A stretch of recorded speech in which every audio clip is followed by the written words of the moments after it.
Hello, everyone. I'm Chester44, also known as Fly, and welcome to this Let's Play of Pillars of Eternity 2, Deadfire. Last episode, we went through more of this particular rhyme-bound temple and cleared out the caves on either side. Now, however, it's time for us to actually go to the Altar of Decline and see what we can find. Oh, also, we got some very good items here, including this shield, which we need to basically take a load of damage in order to get through it. And we also have the Eye of Rimmergund, which gives us some extra protection against anyone that doesn't have Veil touched. So that should be good. Anyway, into the Temple of Decline.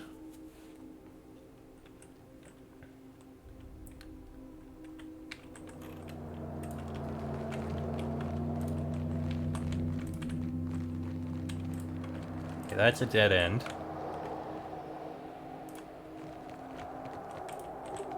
Oh boy. Yeah, this is very ominous. I can already see the wind blowing towards it.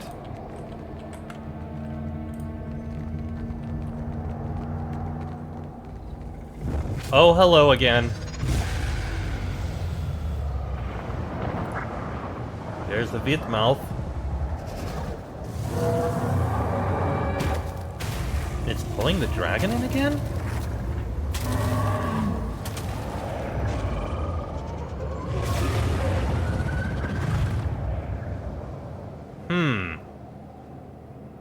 The Vytmadh.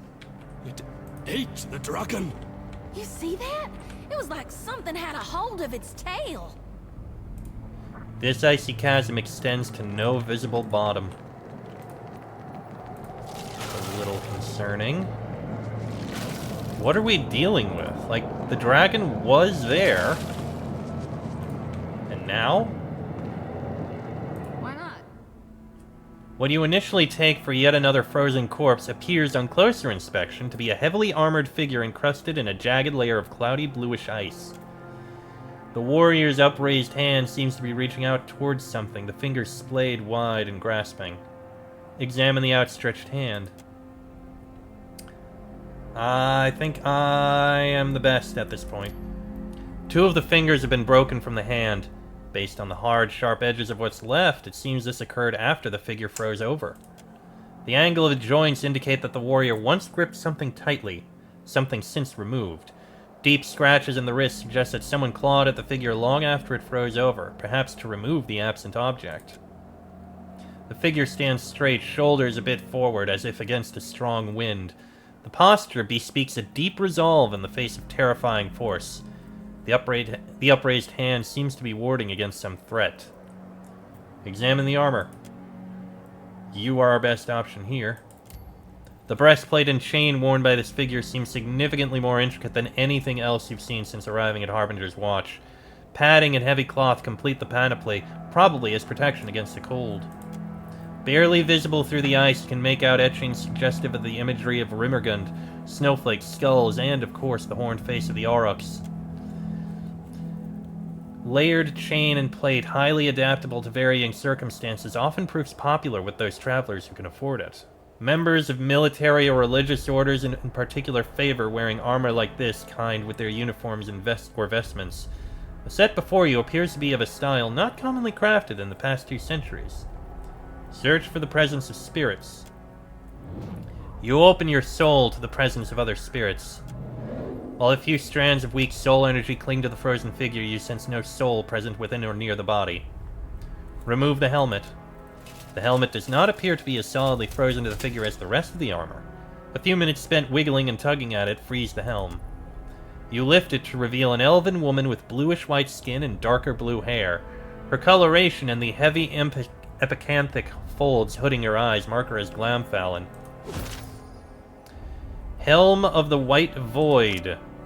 10% of incoming grazes converted to misses, and higher accuracy with body affliction and mind affliction attacks. Can we remove the armor? The armor's intricate straps, weaved chain, and interlocking plates have frozen solid. Removing the armor without damaging the warrior within may prove difficult, if not impossible. Unfasten the oh, that is not gonna happen. Use a hammer and chisel to loosen the armor from the figure. As delicately as you can, you take a chisel to the straps and the edges of the armor, chipping away the ice holding it in place. You loosen the gear, but it remains frozen in place. Use a pry bar to carefully free the armor. You slide the pry bar between the metal and the remains, gingerly shifting it back and forth, cracking the ice. A final sharp crack sends the frosted armor clanging to the floor. The rest of the armor proves no more difficult to claim, and soon you've collected the whole of it, leaving the frozen elf standing in her tattered robes. Guardian's Plate. Okay. Ooh, unique. Soulbound armor grants Spread Chaos. The wearer is infused with Rimmergun's energy, gaining a bonus to all defenses while afflicted. Interesting. I may bind it, I just want to see what it becomes. Give me a moment. Looking at the things I get, it seems that the main stuff I get is, Oh, what is with the water? The main stuff I get is abilities, and I don't really use abilities. Bonus to defenses while afflicted, I'm not sure if I'd take that, and yeah, I think I'll pass on that. I'll keep the shield. The shield could be good once we level it up a bit. But the rest, we'll pass on. Alright. Well, let's go into the Vytmadh. See what we can do about this dragon. You stand before the shining portal that devoured the dragon. This close, you see it as a ragged-edged tear in the world. As you near, the portal flares bright. Brighter, too bright to stand. When the light fades, and at last you can see again, a great, shaggy aurochs stands before you. A bone-snapping chill radiates from the creature. It is the manifestation of Rimmergund. Hello again. Herald of Bereth, you teeter on the very precipice of your death. To once again violate my realm. Do you desire dissolution after all? I have work yet to do. Yes, Bereth does keep their hound on a short leash. Should you ever want for a final freedom from the Pallid Knight's grasp, seek me. I will gladly grant it. Passing through the breach will shred your soul into its constituent parts, to little more than wayward motes of essence. Ah, well thank you for telling me that doing this would kill me. Knowing that, what do you want? What happened to the dragon? Her soul was drawn through the breach, the Vytmadh, and into the beyond. Neriskirlas has bound her soul to a relic from the days when the gods walked Aora as titans. Oh. This relic lies in the beyond, and it holds her soul captive there. Who is Neriskirlas? That is the name the dragon chose for herself. And what relic is that? It is one of the many things Kith have thrown into the beyond, in hopes it might be devoured by the White Void. And why did the dragon bind her soul to it? The relic cannot be destroyed.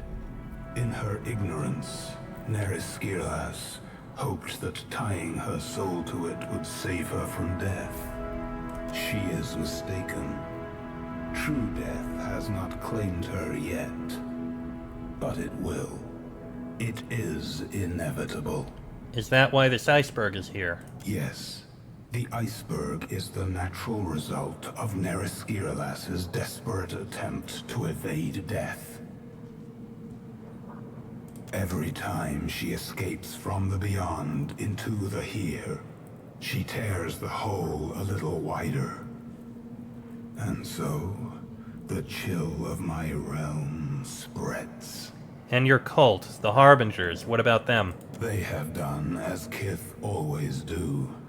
They have claimed for themselves a place that is not their own. They are no concern of mine. And what's the difference between the Vytmadh and the White Void? The Vytmadh is the gaping maw of entropy. The White Void is the hunger that gnaws at the guts of Aora and cannot be sated. Aha. And your breach will freeze the dead fire if you don't close it. That is unfortunate for you. You don't care? I do not. However, there is something you may do for me, like a maggot. The dragon Neriskirlas has burrowed beneath the skin of my realm. Destroy her. Why do you want the dragon dead? She is already dead. She refuses to acknowledge it. She has made herself immune to destruction by my hand, and in so doing, she mocks the very essence of my realm. And why do you think I will succeed where you have failed? The relic she bound her soul to has proven impervious to my influence. I see. Destroy her. And what do I get out of this? A temporary reprieve from my inevitable victory. I know you're the enigmatic god of cold and all, but I need more to go on than that. Eradicate the dragon, and the Vytmadh will close, sparing your precious realm the insatiable cold of the White Void. Okay, that is worth it. I'll do it. Good. I would rather watch you fail than bar your entry. But you lack the means to enter the Vytmadh and survive the journey. You must seek the Eye of Remergand, a relic that once belonged to my vassal, Reinhider. It is a cold, blue stone, and it lies somewhere within this temple. You mean this? Indeed. Approach the Vytmadh with the relic in hand. It will grant your soul safe passage into the Shattered Realms. The White Void's only purpose is to destroy souls, and it is adept at doing so. I will not stop my servants there from their work. They will treat you no differently than any wayward soul. Noted. Should you fall to their predations, not even Bereth will be able to save you. Remergand pauses, his dark cluster of eyes watching you intently. One final thing, Watcher. Go on. You must destroy that dragon. When his words fall silent, and only the shriek of the wind through the breach remains, the light flares again, then quickly dies. You open your eyes and find the beast gone. Okay then. Oh, a level up. Good. You need one. I'll give you a point in sleight of hand and a point of bluff. Hey, you reached this point. Prestige, definitely.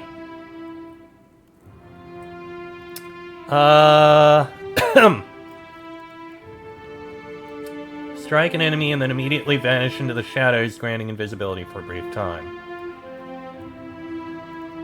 Nah. Excuse me. Oh, that is actually... Oh no, it's empowered. Wall of flashing steel, that'll do. Okay. Well then, let's go into the Vytmadh. The blinding light of the breach pulses in time with the heartbeat of Aora. Your soul pulses in response. Enter the breach. Would take a drink, but something's wrong with the water. Oh, okay, and I guess hopefully our bodies will be able to come back. That's a little concerning that that happened that way.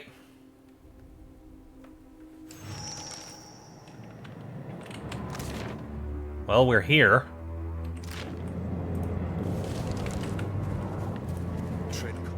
A soul collector. Let's go. Let's take it down. Just like that. Immune to... Oh, no, it's not immune to anything. No, it's immune to corruption. It will take damage from ice, though. So, that's fine. And down it goes.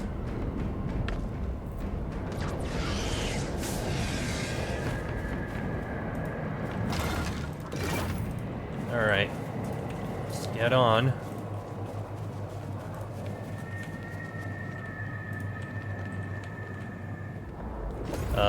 Oh! Oh!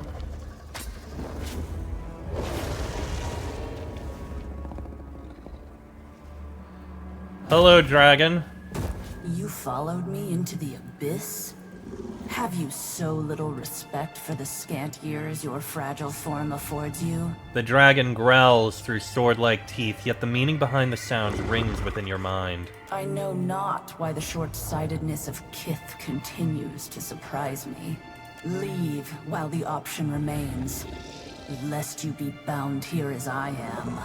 You're not trapped here, you just attacked Harbinger's watch. A simple understanding of a complex situation.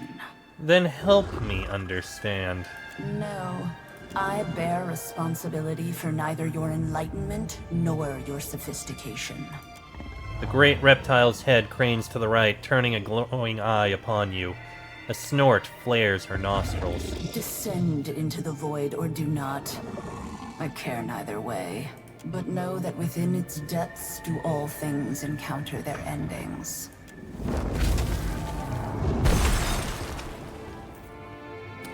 Well, that didn't help at all. In the silence that follows the dragon's descent, a faint twinge plays along the hair on your arms. After a moment, you realize that the sensation stems from your soul, a faint echo of essence across your watcher senses. The fractured pieces of the armored spirit you saw rush to battle Neriskerilas reach out to you, beckoning. Oh.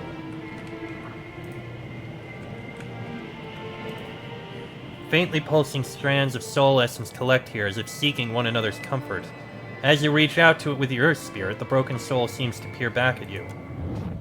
The damned dragon hisses as you drive the mace upwards into the bottom of its jaw. It attempts to bat you away from the Vytmadh, but you duck beneath its claws. You jam the edge of your shield into the side of its neck. You will not again allow it passage into the world of the living. With an abrupt shock of pain, the vision ends. The strands of the sundered soul cling to you like cobwebs. Interesting. Let's see if we can get all these pieces. As we look around at everything else.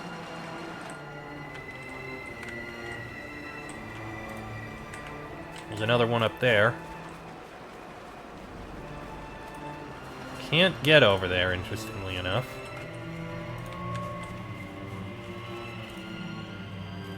Let's see. The faintly pulsing strands of soul essence stretch towards you, interweaving with those you collected before. The spirit grows stronger within you. It's an honor, your mother told you. The Altar of Decline rarely sends for grandeur among the clans, but your heart breaks as the land recedes behind the ship. You never noticed it before, such warmth for your frigid home, but it is stark as day in its absence. You'll sail north, the captain tells you, keeping well to the west of Nasitak and its stout defenders. The journey will take weeks, but it'll be quicker, he says as he points you towards the oars, if you're rowing with the rest of us. The roiling essence settles within you.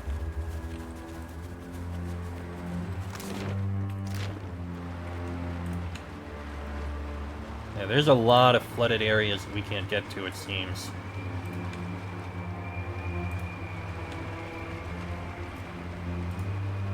The faintly pulsing strand... Okay. Rinhader, Olruin's daughter, dragged again before the elders for wandering. Never leave the clan without another, they'd said before. Would try again, each time drumming it into her shoulders with a staff of etched bone. The land is one of endings, the beast of winter's dread demise, where he lurks beneath the snow, above the stars, and within red fangs and claws. Never walk alone. The girl will not learn, Bjarnlifol tells them, for her ears are frozen shut. She wants to hit him, but he's a bare-blooded adult grown, and she but a gawkish child of fish and berries. He's not worth another drumming. The elder silences him.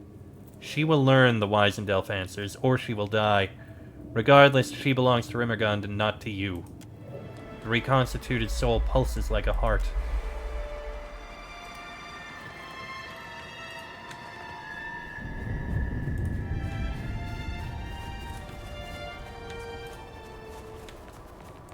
Ah, there's another one. What do we have here? You've only approached the essence before it sweeps toward you, drawn into the growing soul clinging to your own. Frigid cold washes over you. You have to ignore the screaming, to shut it out and focus. The dragon's at the doors, and you've but moments before it's breached them, before it's reached the Vytmadh, to sup on Rimmergun's gateway as it has so many of your kin. You will not allow it. In your prayers, you open the way to Rimmergun, forging a road of your soul from the here through the beyond and into the very depths of the white void. He accepts. The Vytmadh opens. Winter claims all. The spirit tears itself from you, stepping away even as it manifests a visible form. A soul stands before you, shimmering and indistinct, her sharp elven features fading to nothing at the edges and extremities. You recognize her form as that of the armored corpse standing frozen in the temple beyond the portal. You trespass. The soul's voice seems to come from everywhere at once, from her, from the air around you, and from within your own mind. Its chill runs down the sides of your neck, a numbness descending from your ears to your shoulders. Vatnir gapes at the phantasm and retreats a step towards the portal. I have an invitation. Yes, you and all others. Yet you arrived before the appointed hour, or perhaps after. The figure takes a step closer and the air grows colder, drier. Frost spreads from her feet. You retain yourself, your life, your awareness, your soul. How? Rimmergun gave me this. The spirit's eyes widen as she reaches towards the orb. She stops short, fingers twitching before letting her hand drop to her side. Her attention falls to the frozen ground. Your presence suggests that Rimmergun has chosen a new guardian to put the worm to the blade, to succeed where I have failed. You tried to kill that monster. Do you know what it is? Before it came here, it was a dragon. What it has become since, exactly, I cannot say. It fell upon our temple wielding powerful wizardry. I believed that it desired the temple itself, or our accumulated lore. I was mistaken. What was the dragon after? Rimmergun gifted our people with a Vytmadh that we might yield to him. Those objects or individuals that persisted beyond their value to the clans. In its desire to dominate the Deadfire, the worm sought to retrieve one or more of the sacrificed relics. Even if it claimed the relics, the fool cannot return. Its body long since destroyed. Still, its soul persists against the power of this place. And I would see it ended. The dragon seemed pretty solid when I fought it outside the temple. It was but a shadow forged of spirit stuff, by the worm's own will. You claim that the dragon manifested itself from ambient essence? As if it's a chanted who can chant up itself? That's interesting. I need to find that dragon. Then you must seek it below. Know that the white void will consume you, however. A few souls here cling tenaciously to coherence. Some for as long as centuries. Seek them, if you would know the secrets of their longevity. This place decomposes spirits. Do not be surprised if the souls require repair before rendering you aid. I imagine, though, that the Beast of Winter would prefer you hasten their dissolution. I'll help if I can. Rinheider bows her head to you. In its desperate thrashing, the worm has scattered this ruined realm. You may find your way stymied as you proceed. Do not fear to forge the path you seek. Okay. Search the Echo Realms and appeal to the souls sustaining them. Ah! And what is this? Leave it to me. A beam of clear, radiant light cuts through the murky expanse of the beyond. The air around it is notably warmer than the rest of this realm. Look into the light. The source of the illumination is too distant, and the effort of looking hurts your eyes. You suspect the light is something more than it seems, but that could be true of many things in this realm. So we have the bridge ablaze, the endless quarries. We have one there that we can't get to, and the drowned kingdom down there, which, again, we can't get to. Now, there appears to be something I can do over there. And that likely goes down. If I use this, what happens? Because I couldn't use it before. A nervous Amawa woman lingers beside a pedestal shaped like a conch. She startles at your approach and quickly touches some half-hidden object to the pedestal.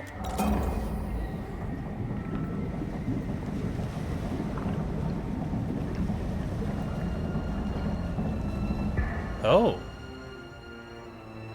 The flow of the water surrounding the pedestal abruptly changes directions, flooding the path behind it.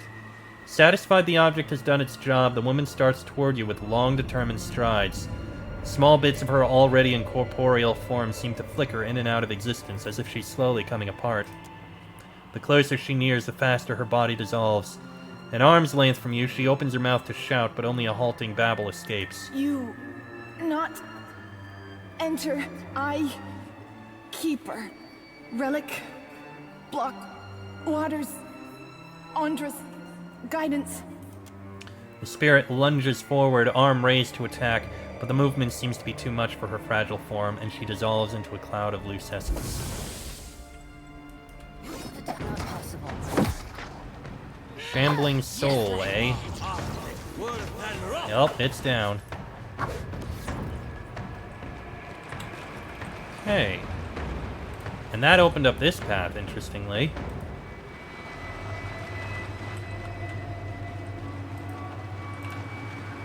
Kuaru Spirit. The bridge is not ready. If you think you can jump across, then jump across. I can only hammer one nail at a time. The soul of a carpenter grunts and motions the swinging of a hammer, but it has no impact on her surroundings. You seem awfully protective of this bridge. As you say, my Ranga wishes to impress the great king. Soon, he visits our island. If I do not finish on time, then I lose my place around the fire. This I cannot allow. She grinds her fist into her palm and nods, determined. I'd like to pass. I would like roasted cuttlefish with every meal, but not all get what we deserve. She swings her hammer harder for emphasis. Bridge is not done. Even when it goes all the way, only Mataru are worthy to cross. So says the Ranga. Take it up with him. Or better yet, go around. She gestures off to the distant obscurity of the endless void. So we're not going to be able to get across to whatever is there. Can't go in there, but we can interact with this thing. Kaihoa. Grants lost in time. The user traps an enemy in time while speeding time up themselves. The enemy is locked in place, making them untargetable, while also granting the user a large bonus to recovery and stride. Interesting. So if I interact with this again... A pool of still, clear water fills the pedestal's conclave. The closer you stand, the more inviting the water seems. The essence you possess pulsates gently, drawing you nearer to the basin. So, if I touch the essence to the water, violent ripples mar the surface of the water. The water at your feet begins to foam and churn. Then abruptly, the water stops and begins flowing in the opposite direction.